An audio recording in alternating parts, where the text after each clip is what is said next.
السلام علیکم ورحمۃ اللہ وبرکاتہ. تمام دیکھنے والوں کا آج کی اس پوڈ کاسٹ میں استقبال ہے. آج کا یہ دن بڑا تاریخی دن ہے.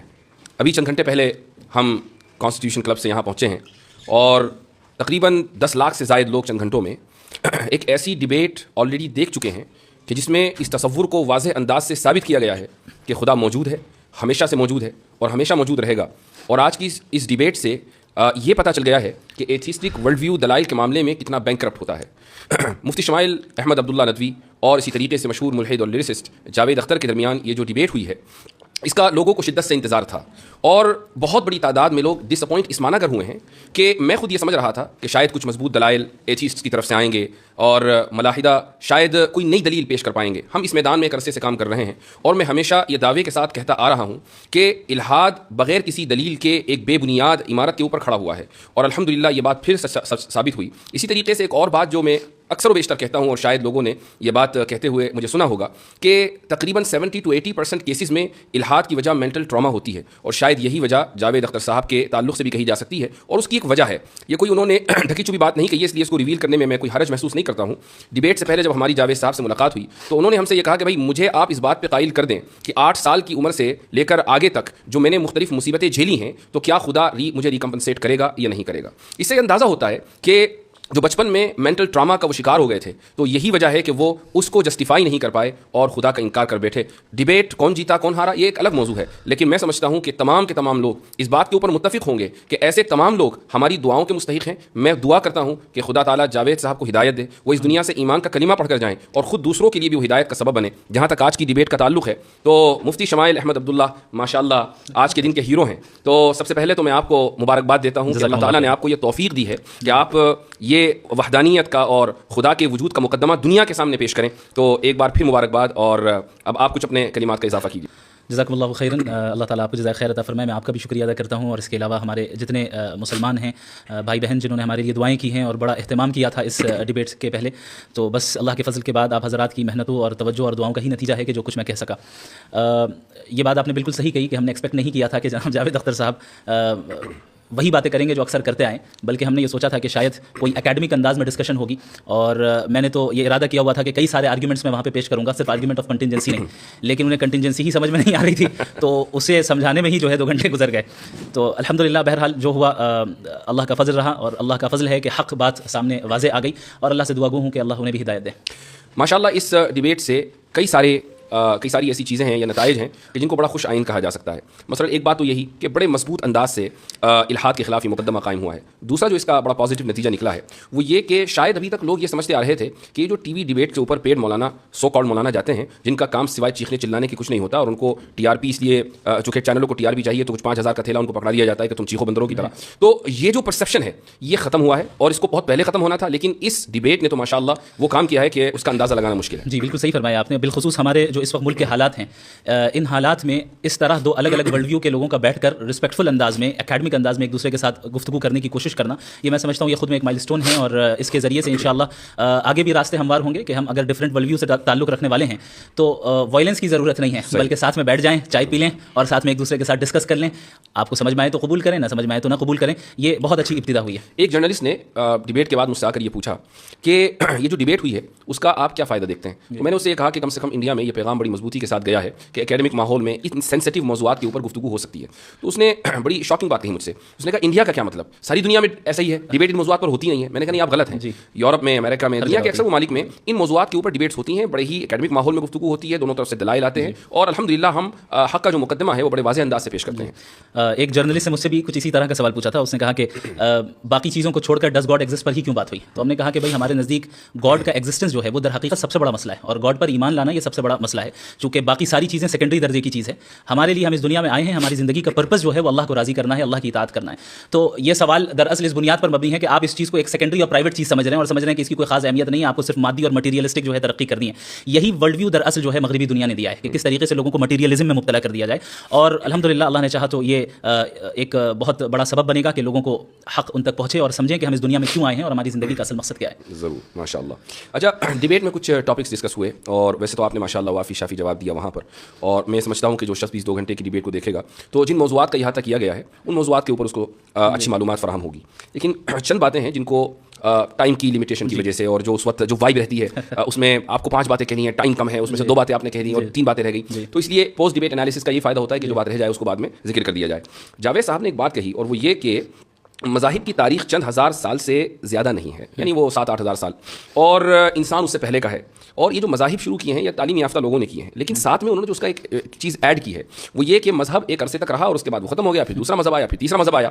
اس سے یہ پتہ چلتا ہے کہ خدا فانی ہے. جی, اصل میں ان کی پوری توجہ ٹاپک سے ہٹ کے ریلیجن, چونکہ اکثر وہ ریلیجنس پر ہی بات کرتے آئے, اور مجھے لگتا ہے کہ گاڈ کے ایگزسٹنس پہ شاید ان کی پہلی ڈیبیٹ ہے, مجھے نہیں نظر آئی. تو وہ گاڈ کے ایگزسٹنس سے ڈائریکٹ خدا تک, یعنی اصلی بندے سے پہلی ڈیبیٹ. جی, اصلی بندے سے پہلی ڈیبیٹ. جی, یہ بہت اہم پوائنٹ ہے. اس کی وجہ یہ ہے کہ یہ جشن ریختہ تو تھا نہیں کہ اس میں مثلا کوئی صحافی خاتون یا کوئی مرد بیٹھ گیا اور اس نے کبھی غالب کا شعر پڑھ دیا اور انہوں نے 5 اشعار کا اضافہ کر دیا اور پھر مستر کے کچھ اشعار حالت اس طرح شاید وہ یہی سوچ کر آئے تھے, یہ سوچ کر آئے تھے کہ بھائی میں کچھ بھی پھینک دوں گا یا کچھ بھی کہہ دوں گا. تو اس طرح نہیں ہوا کرتا. اور یہ ایک good lesson has been learned, جتنا صرف ان کے ذریعے بلکہ جتنے بھی لوگ تھے کہ جو الہاد کی طرف سے پیش ہوئے تھے آڈینس میں, ان کو بھی یہ پتہ چل گیا کہ اہل مذہب کے پاس جو مقدمہ ہے وہ بہت اسٹرانگ ہے. اور یہ صرف انہیں کا نہیں بلکہ پورے ایتھیسٹک ورلڈ ویو کا یہ ایک طریقہ رہتا ہے کہ وہ یہ پریٹینڈ کرتے ہیں کہ ایتھیزم ڈیفالٹ پوزیشن ہے, جبکہ ایسا نہیں ہے. اگر ہم تاریخ میں دیکھیں تو جو بہت سب سے پہلا جو ملتا ہے ایتھیسٹ یا ایتھیسٹک فلسفی جو ملتی ہے, اگر ہم ہندوستان سے ہی لیں تو تقریباً وہ میرے خیال سے 500 سے 600 بیفور کامن ایرا ہے.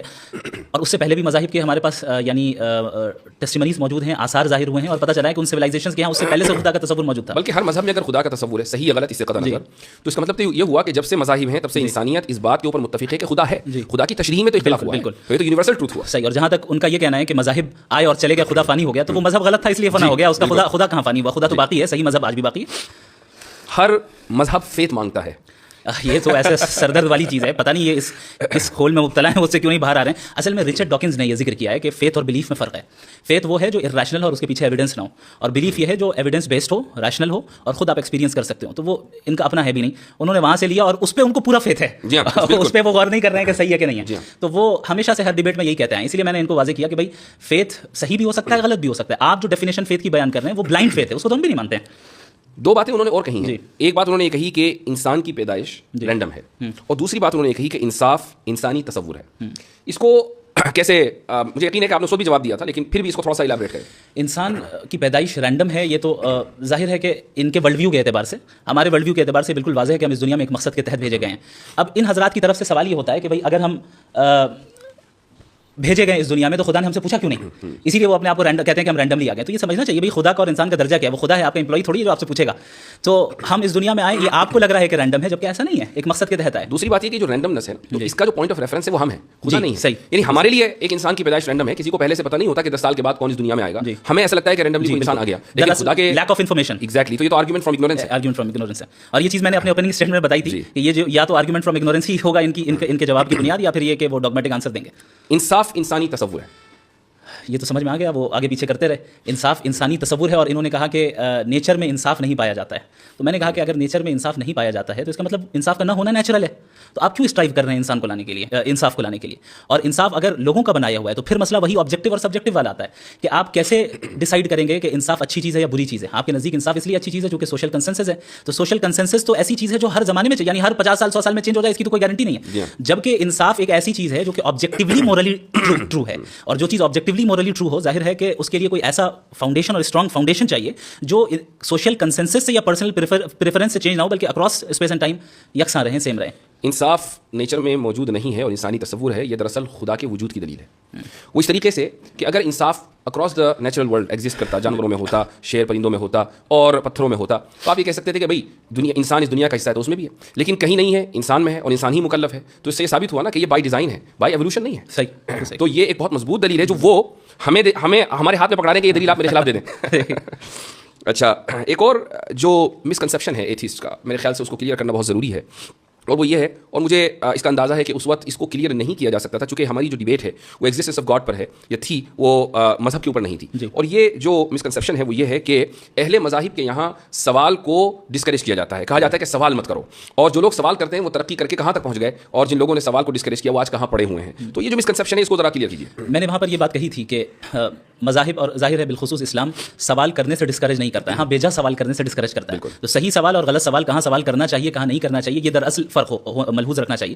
اب ایک انسان اللہ سے بیجا سوالات کریں جیسے کہ وہ کرتے آئے ہیں, ولیعاذ باللہ ان کے الفاظ ہیں کہ اگر وہ ہے تو پھر اس کی کیا مجال ہوگی, میں پوچھوں گا اور یہ کروں گا, تو ظاہر ہے یہ بیجا چیزیں ہیں. تو یہاں پر آپ کو سوال کرنے کی اجازت نہیں ہوگی, کیونکہ جب آپ نے گاڈ کے ایگزسٹنس کو تسلیم کر لیا تو آپ نے اس کی اتھارٹی کو مان لیا ہے. اب جس کی اتھارٹی کو آپ نے تسلیم کر لیا ہے تو اب اس سے سوال نہیں ہوگا. ہاں لیکن اس اتھارٹی کو تسلیم کرنے کی تلاش میں جب تک آپ اس راستے میں ہیں, ظاہر ہے سوال کرنا, اس لیے قرآن کہتا ہے فاسألوا اہل الذکر ان کنتم لا تعلمون, کہ تم علماء سے سوال کرو, اہل علم سے سوال کرو, جاننے والوں سے سوال کرو اگر تمہارے پاس علم نہیں ہے. تو یہ بھی دراصل ایک ڈوگمیٹک آرگیومنٹ ہے جو ایتھیسٹک دنیا کی طرف سے اٹھایا جاتا ہے کہ مذہب تو سپریس کرتے ہیں. اچھا ایسا ہو سکتا ہے کہ ماضی میں بہت سے مذاہب ایسے گزرے ہوں اور ابھی بھی ایسے مذاہب ہوں جو ان چیزوں کو ڈسکریج کرتے ہوں, لیکن اگر ظاہر ہے اگر وہ کرتے ہیں تو ہم تو اسے سپورٹ نہیں کرتے.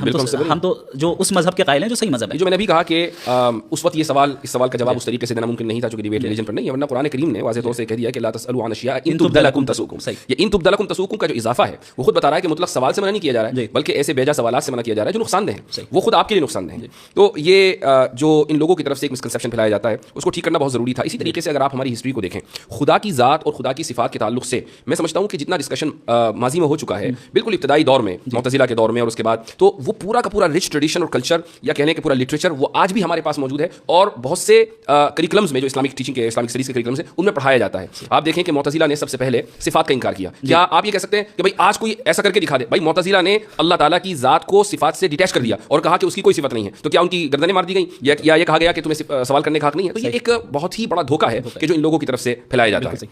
جی ہاں, ایک بڑا بچکانا سوال آیا اور میں تو بہت زیادہ حیرت زدہ رہ گیا, اور یہ حیرت کی وجہ یہ رہی کہ جب میں نے اس موضوع کے اوپر کام کرنا شروع کیا آن لائن اور سوشل میڈیا کے اوپر میں آیا تو بالکل ابتدائی دنوں میں غالباً یہ بات ہے 2016 یا 17 کی, تو اس وقت جو بہت لو آئی کیو قسم کے اسلاموفوبز ہوا کرتے تھے وہ آ کے یہ سوال کیا کرتے تھے کہ قرآن میں ڈائناسور کا تذکرہ کیوں نہیں ہے. بڑے تعجب کی بات ہے. میں حیرت زدہ رہ گیا کہ جاوید صاحب ابھی تک ایوالو کیوں نہیں کر پائے اکیڈمیکلی. اصل میں اب تک وہ رسل کو ہی پڑھ رہے ہیں, وہ اب تک رسل کو ہی پڑھ رہے ہیں. جی ہاں, تو آپ کا جو جواب تھا وہ بڑا زبردست تھا ماشاء اللہ, کہ قرآن ہدایت کے لیے ہے, وہ جیوگرافی یا زوالوجی یا اس طرح کے مضامین کو کور کرنے کے لیے نہیں ہے. کچھ چیزوں کا اس میں مظاہر فطرت کے تحت تذکر آ گیا, وہ بات الگ ہے. اچھا اب آ جاتے ہیں ہم اس عظیم الشان لفظ کی طرف کہ جس کو ہمارے جاوید صاحب آخر تک سمجھ نہیں پائے. کنٹینجنسی. جی ہاں, کنٹینجنسی. کہیں میں وارن کر رہا ہوں کہ کہیں لوگ جاوید صاحب کی چڑ نہ رکھ دیں کنٹینجنسی, ان کے ہاں نیچے جا کے ٹویٹر کے اوپر یہ لفظ ٹائپ نہ کرنے لگیں. یعنی میں انکریج نہیں کر رہا ہوں, please don't take me wrong, لیکن ایسا ہو سکتا ہے. اس کی وجہ یہ ہے کہ یعنی ایک بہت ہی معمولی آرگومنٹ, معمولی ان دا سینس کہ تمام داعین جو اس میدان میں کام کر رہے ہیں, جتنے بھی دعات ہیں یا جو ڈیبیٹس کرتے ہیں, جن کو ان موضوعات سے دلچسپی ہے, چاہے وہ اس طرف کے ہوں یا اس طرف کے, یعنی وہ مسلمان ہو یا غیر مسلم ہو, وہ آرگومنٹ آف کنٹینجنسی سے واقف ہیں. جی, آپ ایک نہ بڑا چہرہ ہیں الہاد کا اس ملک میں, اور آپ ڈیبیٹ کرنے کے لیے آئے ہیں اور نیشنل پلیٹ فارم کے اوپر ڈیبیٹ کرنے کے لیے آئے ہیں, راجدھانی سے وہ میں ڈیبیٹ ہو رہی ہے, اور آپ یہ نہیں سمجھ پا رہے ہیں کہ آرگومنٹ آف کنٹینجنسی ہوتا کیا ہے. جبکہ ایکسپلین کیا گیا کئی مرتبہ اردو میں بھی اور ہر طریقے سے, آپ نے بھی کھڑے ہو کر سوال کیا ان سے اور انفینٹ ریگریس کو سمجھانے کی کوشش کی, لیکن اس کے بعد بھی نہیں سمجھ سکے. بڑا تعجب ہے. میں سمجھتا ہوں کہ اب جس عمر میں وہ پہنچ گئے ہیں, جیسے اب ظاہر ہے ایتھیسٹک ورلڈ ویو الگ ہے, ہمارے ورلڈ ویو میں جب اس عمر کے میں کوئی پہنچ جائے اور دیندار ہوں تو ہم پھر ان کو کہتے ہیں کہ گوشہ نشینی اختیار کرتے ہیں وہ حضرات اور دعا کرتے ہیں, ان سے دعا کی درخواست کرتے ہیں. اب انہیں اپنے ورلڈ ویو میں گوشہ نشین بن جانا چاہیے. اب جو ہے وہ ان چیزوں میں نہیں پڑنا چاہیے, بلکہ توجہ دیں اور کوشش کریں کہ بھائی کیا بات ہے, حقیقت کو تلاش کرنے کی کوشش کریں, اپنے حد تک رکھیں. کیونکہ ایک ڈیبیٹ کے اندر نیوٹرون کی تسبیح پڑھیں, ایک ڈیبیٹ کے اندر 2 گھنٹوں کے اندر کتنی جگہ وہ اپنے آپ کو کانٹرڈکٹ کر رہے ہیں. اگر ہم اس کو ریکیپ کریں اور دیکھیں, جب ہم مورالیٹی کی بات کرنے آئے تو وہ کہہ رہے ہیں کہ سوسائٹی سے مورالیٹی طے ہوگی, تو ہم نے کہا آپ نازی جرمنی کو سپورٹ کرتے ہیں. پلانٹ ارتھ, تو پلانٹ ارتھ میں جو ہے اکثریت جو ہے مذہب خدا کو مانتی ہے, آپ نہیں مانتے, پھر لاسٹ میں کہہ رہے ہیں کہ میں میجورٹی والی بات واپس لیتا ہوں. وہ بہت اہم پوائنٹ. اچھا, یہ جو آرگومنٹ آف کنٹینجنسی ہے یقیناً لوگوں نے اس کو سمجھ لیا, لیکن پھر بھی ہمارے ناظرین کے لیے اس کو مختصر انداز میں سمجھائیے. دیکھیں, اس کائنات کی ہر چیز کنٹینجنٹ ہے. اس کا مطلب یہ ہوتا ہے کہ یہ ایگزسٹ کر بھی سکتی تھی اور نہیں بھی کر سکتی تھی, یعنی اس کا ایگزسٹ کرنا کوئی نیسیسری چیز نہیں تھی, اور اگر ایگزسٹ کرتی تو ڈفرنٹ لاز کے ذریعے بھی کر سکتی تھی. یعنی ابھی جو لاز آف نیچر چل رہے ہیں, ہو سکتا ہے کوئی اور لا آف نیچر ہو. علم کلام کے طلباء کے لیے اضافہ کر دوں, اسی کو ممکن الوجود کہا جاتا ہے. ممکن الوجود. جی, تو جو ممکن الوجود ہوگا, جو کنٹینجنٹ ہوگا, وہ ظاہر ہے کسی اور کے اوپر ڈیپینڈنٹ ہوگا اپنے ایگزسٹنس میں. تو اب وہ کس کے اوپر ڈیپینڈنٹ ہے, ہم یہ دیکھیں گے کہ بھائی کیا وہ چیز بھی کنٹینجنٹ ہے, ممکن الوجود. یہاں پر بھی اس کا اضافہ ضروری ہے. لوگ کہیں کیوں ہوگا, اس کی وجہ یہ ہے کہ جب ایک چیز کا وجود اور عدم دونوں برابر ہیں, یہ ترازو کے 2 پلڑے ہیں, تو کسی ایک پلڑے کو بھاری ہونے کے لیے اس میں وزن ڈالنا ضروری ہے. یہ وزن ہے ارادے کا, تو کسی نہ کسی نے تو ارادہ کیا ہوگا نا, کہ جس نے عدم پر وجود کو ترجیح دی ہوگی, اس لیے کنٹینجنسی ہے. جی آگے بڑھیے. تو یہاں سے عقلی طور پہ لاجیکلی ہم اس نیسیسری بینگ تک پہنچتے ہیں جو واجب الوجود ہے, یعنی جس کا ایگزسٹ نہ کرنا ناممکن ہے. چونکہ اگر وہ ایگزسٹ نہ کرے تو ظاہر یہ ساری چیزیں وجود میں نہیں آ سکتی. اور اس واجب الوجود ذات کا انڈیپینڈنٹ ہونا, اٹرنل ہونا, نالجبل ہونا, سیلف سفیشینٹ ہونا اور ایک ہونا یہ زیادہ یہ بالکل ضروری ہے. تو یہ جب باتیں میں نے کہی تو لاسٹ میں یہ کہہ رہے ہیں کہ ان کے نزدیک تو عقل سے ہم خدا کو جان ہی نہیں سکتے. یعنی یہ کانٹرڈکشن ہے. یعنی پورا آرگومنٹ اس پہ تھا کہ عقل کے ذریعے ہم خدا کے ایگزسٹنس کو کیسے جانیں, اور آپ وہ نہیں سمجھ پا رہے ہیں اور اخیر میں کہہ رہے ہیں, آپ تو کہہ رہے ہیں کہ عقل سے ہم سمجھ نہیں سکتے. تو میرے خیال سے یہ ان کی عمر کا اور اسی طریقے سے وہ انفینٹ ریگریس اور تسلسل کو بھی نہیں سمجھ پائے. بلکہ حیرتناک بات یہ کہ جب میں نے ان سے سوال کیا کہ آپ اس کو درست سمجھتے نہیں, تو انہوں نے کہا میں درست سمجھتا ہوں. میرے خیال سے وہ سمجھ ہی نہیں پائے انفینٹ ریگریس کیا ہے, اس لیے انہوں نے کہہ دیا. اور آپ نے بڑی اچھی مثال دی کہ کئی سارے شعراء ایک ساتھ پوئٹس کھڑے ہوں اور مان لے جاوید اختر صاحب سب سے آگے ہوں اور وہ کہیں کہ میں اس وقت پوئٹری نہیں لکھوں گا جب تک پیچھے والا نہ لکھے, اور وہ کہے کہ میں نہیں لکھوں گا جب تک پیچھے والا نہ کہے. تو یہ تسلسل ہو جائے گا, تسلسل باطل ہے. اس طریقے سے چلتا رہا اینڈلیسلی, اور اگر کہیں ہم نہیں رکیں گے تو پوئٹری ایگزسٹنس میں ہی نہیں آئے گی. یعنی پوئٹری اگر ایگزسٹنس میں آئی, اس کا مطلب کوئی ایک ایسا پوئٹ ہے جو اپنے پیچھے والے پہ ڈیپینڈ نہیں کرتا ہے, وہ انڈیپینڈنٹ ہے. بالکل اسی طریقے سے اگر اس یونیورس کے جو کازز ہیں, اگر یہ انفینٹ ریگریس آف کازز ہوتا تو ہم اور آپ یہاں پہ آج موجود ہی نہیں ہوتے, پوڈ کاسٹ ہی نہیں کر رہے ہوتے. ہم یہاں موجود ہے, اس کا مطلب کوئی ایک انڈیپینڈنٹ ذات ہے جو کسی اور کے اوپر ڈیپینڈنٹ نہیں ہے, اس نے اپنے ول سے جو ہے ڈیسیژن لیا ہے. علم کلام کے طلبہ کی آسانی کے لیے کہہ دوں کہ اگر علت اولا نہ ہو تو معلول اخیر نہیں ہو سکتا. ماشاءاللہ. تو اچھا یہ بتائیں کہ اس میں علم کلام کا کتنا رول رہا آپ کی ڈیبیٹ میں, آپ کے لیے؟ پورا علم کلامی تھا اور کیا تھا. ایک ہے آپ اس کو پریزنٹ کر رہے ہیں ماشاءاللہ, اور ایک یہ کہ علم کلام کے جو مباحث ہیں جیسے تسلسل ہے, دلیل توقف ہے, یہ تو ماشاءاللہ چونکہ آپ نے اس سے استفادہ کیا ہے تو یہ بڑی خوش آئند بات رہی. اور اس کی وجہ یہ ہے کہ علم کلام کو فرسودہ علم سمجھا جانے لگا تھا. میں سمجھتا ہوں کہ علم فرسودہ نہیں, البتہ اصطلاحات ضرور فرسودہ ہو گئی ہیں. ان کو تھوڑا سا ریفائن کرنا چاہیے اور جدید علم کلام کی طرف لانا چاہیے. یہی بات ہے کہ جب ہم علم کلام کی تجدید کی بات کرتے ہیں نا, تو تجدید لسان یعنی زبان کی تجدید کو چھوڑ کر ہم کانٹینٹ کی تجدید پر چلے جاتے ہیں. ہاں یہ ایک پرابلم ہے. تو لوگ یہی نہیں سمجھتے کہ علم کلام کی تجدید کا کیا مطلب ہے. یعنی میں اس بات سے متفق ہوں کہ آج کی آپ کی جو ڈیبیٹ کامیاب رہی ہے وہ اس لیے کہ جو ٹرمینالوجیز دقیق مباحث علم کلام کے اندر پائے جاتے ہیں عربی میں, آپ نے ان کو انگلش کے قالب میں ڈھال کر لوگوں کے سامنے پیش کیا اور لوگوں کو سمجھ میں آ گیا. اگر آپ تسلسل اور دور اور دلیل توقف اور یہ سب کہہ رہے ہوتے اور معلول اخیر اور علت اولا, تو یا تو میں سمجھ رہا ہوتا یا آپ سمجھ رہے ہوتے. صحیح بات ہے. اور اللہ تعالیٰ آپ کو جزائے خیر عطا فرمائے, اس میں آپ کا بہت بڑا رول ہے. آپ سے ہی سیکھا ہے. بارک اللہ فیکم. اچھا ایک سوال جو بہت اہم ہے وہ ہے اللہ تعالیٰ کی انٹرفیئرنس اور دعا. اس کے تعلق سے آپ کیا کہیں گے؟ یعنی یہ سوال ذہن میں آتا ہے کہ اگر خدا نے ہر چیز کو سیٹ کر دیا اور اب وہ سائڈ میں ہو گیا, جیسے چیزیں چلنی چاہیے ویسے چل رہی ہیں ایک میکینسٹک انداز میں, تو پھر دعا مانگنے کی ضرورت ہی نہیں ہے. اور اگر ایسا نہیں ہے تو دعا مانگنے کی ضرورت ہے.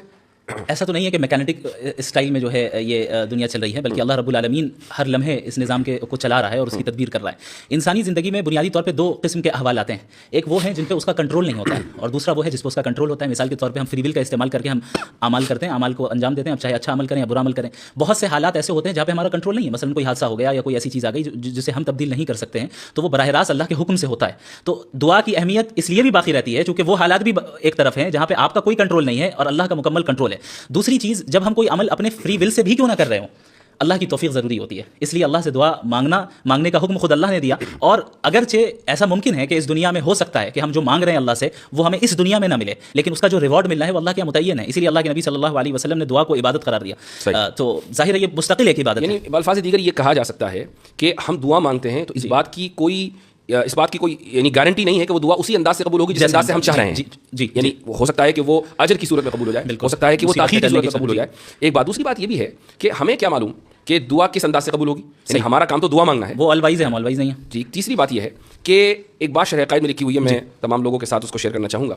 یہ مبحث وہاں آیا ہے اور اس میں تفتازانی یہ فرماتے ہیں کہ وہ ایک حدیث ہے جس کے تحت یہ کلام ہے کہ لا يرد القدر الا الدعاء, کہ تقدیر کو صرف دعا بدلتی ہے. اب یہاں سوال یہ ہوتا ہے کہ کیا دعا سے واقعی تقدیر بدل جاتی ہے؟ تو اس کا جواب انہوں نے یہ دیا ہے کہ مثلا ایک انسان ہے اور اس نے دعا, اللہ تعالیٰ کے علم میں یہ بات ہے کہ یہ دعا مانگے گا اور دعا مانگ کر فلاں کام ہوگا. یہ دعا بھی چونکہ عبادت ہے, تو اگر یہ دعا مانگے گا نیکی کی تو اس کی عمر 60 سال ہوگی, اور دعا نہیں مانگے گا تو اس کی عمر 40 سال ہوگی. لیکن چونکہ اللہ کے علم میں ہے کہ دعا مانگے گا تو ہر حال میں دعا مانگتا ہے, تو دعا نہ مانگنے کے لیے جو ایلیجبل عمر ہے دعا نہ مانگنے کی صورت میں وہ 40 سال ہے, اور مانگنے کی صورت میں جو ایلیجبل عمر ہے وہ 60 سال ہے. اور یہ دونوں چیزیں اللہ تعالیٰ کے علم میں ہیں. تو وہ یہ ساری چیزیں, یعنی اس سے جو میں نے اضافہ کیا ہے بتانے کا مقصد یہ ہے کہ یہ جو مباحث آج کانسٹیٹیوشن کلب میں ڈسکس ہو رہے تھے یہ تو تفتازانی نے 1000 سال پہلے لکھ دیا نا. بات یہ ہے کہ ہمارے جو طلباء ہیں, اساتذہ ہیں, میں ان کی توجہ اکثر و بیشتر اس طرف مبذول کراتا ہوں کہ آپ کے پاس ایک مضبوط علمی روایت ہے, اس مضبوط علمی روایت کو صرف پیش کرنے کا سلیقہ چاہیے, اس کے علاوہ اور کچھ نہیں. ایک اور لاسٹ پوائنٹ میں ذکر کروں گا اور اس کے بعد انشاءاللہ اپنی گفتگو کا اختتام کرتے ہیں. ملحدوں سے ایک سوال ضرور کیا جانا چاہیے کہ بھائی یہ کیا وجہ ہے کہ انسان ہی کے اندر اتنا شعور آیا ہے کہ وہ اف دین یعنی اف اے دین بی کا سوال کرتا ہے. یہ سوال گھوڑا, گدھا, بکرا یہ سب کیوں نہیں کرتے؟ جبکہ ڈاروین ایوولوشن کے قائل ہیں. ڈاروین ایوولوشن کے قائل ہیں, سب کا ایوولوشن ہوا ہے. تو کہیں گے نہیں, اصل میں وہ انسان کے اندر جو نیورونز ہیں, نیورو سیلز ہیں وہ زیادہ ہیں. تو اگر یہ دیکھا جائے تو بھائی ہاتھی کے اندر زیادہ ہیں. وہ کہیں گے نہیں, اصل میں فرنٹل لوب میں جو نیورو سیلز ہیں وہ زیادہ ہیں. تو ٹھیک ہے, یہ آپ نے کیسے کا جواب دیا نا, آپ نے کہا اس لیے شعور ہے کہ اس کے فرنٹل لوب میں نیورو سیل زیادہ ہیں. میں پوچھتا ہوں کہ کیوں زیادہ ہیں؟ کیوں کا جواب سائنس کبھی نہیں دے سکتی, وہ میکینزم کو ہی بتاتی ہے. جی ہاں. تو چلیں مفتی صاحب, بہت اچھا لگا. ایک چیز اور ہے جس کا ذکر میں کروں گا جو نظر آیا کہ, اور صرف انہیں کے ساتھ نہیں, اور بھی جو دیگر ایتھیسٹ ہیں وہ یہ ہے کہ جب ان کے پاس کوئی لاجیکل آرگومنٹ نہیں ہوتا ہے فوراً ایموشنل آرگومنٹ پہ آ جاتے ہیں. آپ نے دیکھا کہ کیسے غزہ کے مسئلے کو وہ پوائنٹ ذکر کرنا بہت ضروری ہے. جی ہاں. تو پوری ڈیبیٹ میں ان کے پاس کوئی جواب نہیں رہا. اب وہ ایموشنلی جو ہے لوگوں کو ٹریگر کرنے کی کوشش کرنے لگے کہ بھائی غزہ میں اتنا قتل ہو رہا ہے اور یہ ہو رہا ہے اور وہ ہو رہا ہے.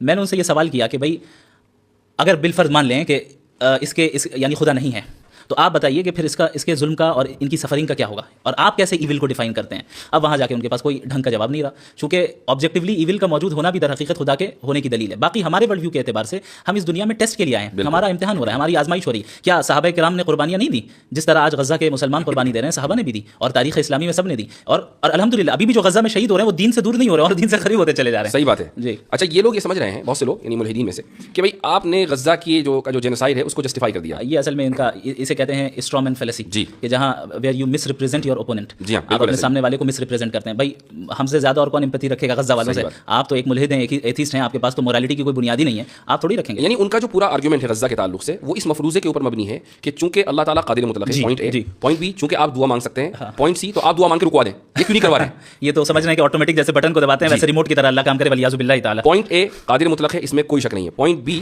ہم دعا مانگتے ہیں, اس میں کوئی شک نہیں ہے. لیکن پوائنٹ سی کہ ہم دعا مانگ کر کام کروا دیں, ان دو شروع کے مقدمات اور تیسرے مقدمے میں کوئی تلازم نہیں ہے. صحیح. اللہ اس وقت کرے گا جب وہ جانتا ہے کہ بہتر ہو, اور جب وہ کرنا چاہے گا ہمارے اعتبار سے نہیں کرے گا. بالکل. ماشاءاللہ ایک مرتبہ پھر آپ کے توسط سے پوری امت کو مبارکباد. اور یہ ایک بہت بڑا دن ہے اور بہت بڑا ایونٹ ہے, اور الاسلام یعلو ولا يعلى عليه وقل جاء الحق وزهق الباطل ان الباطل كان زهوقا. جزاكم الله خير الجزاء. فيكم بل نقذف بالحق على الباطل فيدمغه فاذا هو زاهق ولكم الويل مما تصفون. جزاكم الله خيرا.